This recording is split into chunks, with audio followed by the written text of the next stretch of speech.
돈 벌면 소고기 사 먹으려 했는데 라는 개그 콘서트의 유행어 기억하실 겁니다. 예나 지금이나 소고기, 특히 한우는 서민들이 큰맘 먹어야 사 먹을 수 있었습니다. 대통령도 재난지원금이 모처럼 소고기 국거리를 사는 데 쓰여 가슴이 뭉클하다고 했죠.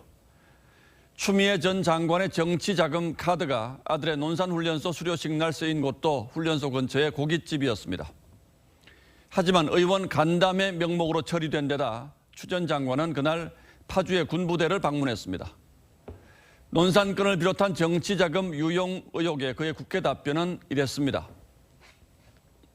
이런 회계들은 의원이 직접 상관을 하지 않고 전형적인 동문서답, 고상하게 말해서 논점 일탈입니다.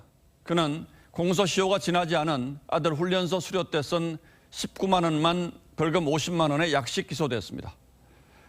경기지사 시절 이재명 후보의 법인카드가 부인 김혜경 씨의 소고기를 사는 데 쓰였다는 의혹을 들여다보면 이렇습니다. 법인카드는 지사의 공적 활동에만 쓰게 돼 있어서 사용 시간과 요일도 정해져 있죠.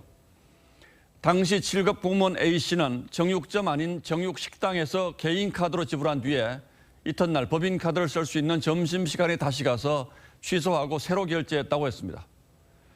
5급 공무원 배 씨의 지시를 받았다는 A씨가 배 씨와 8달 동안 통화한 녹음에만 이런 카드 바꿔치기가 10번 넘게 등장합니다. A씨는 음식 배달, 속옷 정리부터 대리 처방, 약 전달, 아들 퇴원 수속까지 일과의 90%를 김 씨를 위해서 썼다고 했습니다. 관련 정황이 잇따라 보도되자 배 씨는 이 후보 부부에게 잘 보이려고 시키지 않은 일을 했다고 했습니다. 그런데 A씨에게 보낸 메시지에는 사모님이 내일 초밥 올려달라고 했다. 사모님의 약 알아봐 주세요. 라는 지시들이 나옵니다. 해명이라고 내놓은 말들이 변명의 수준에도 못 미치는 그야말로 손바닥으로 하늘을 가리겠다는 것 이상도 이하도 아닙니다. 김 씨는 제 불찰이지만 상시 조력을 받은 건 아니라고 했습니다. 이 후보도 사과하면서 미리 알지 못했다. 직원의 일로 심려를 끼쳤다며 직원 탓으로 돌렸습니다. 이런 해명들 역시 납득할 사람이 얼마나 될지 잘 모르겠습니다. 국민이 궁금해하는 진실에서 벗어난 또 하나의 논점 회피는 아닌지요.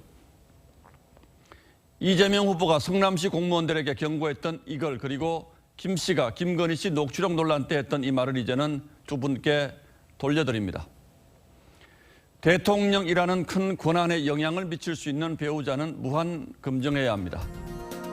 2월 4일 앵커의 시선은 어디까지가 진실인가요? 였습니다.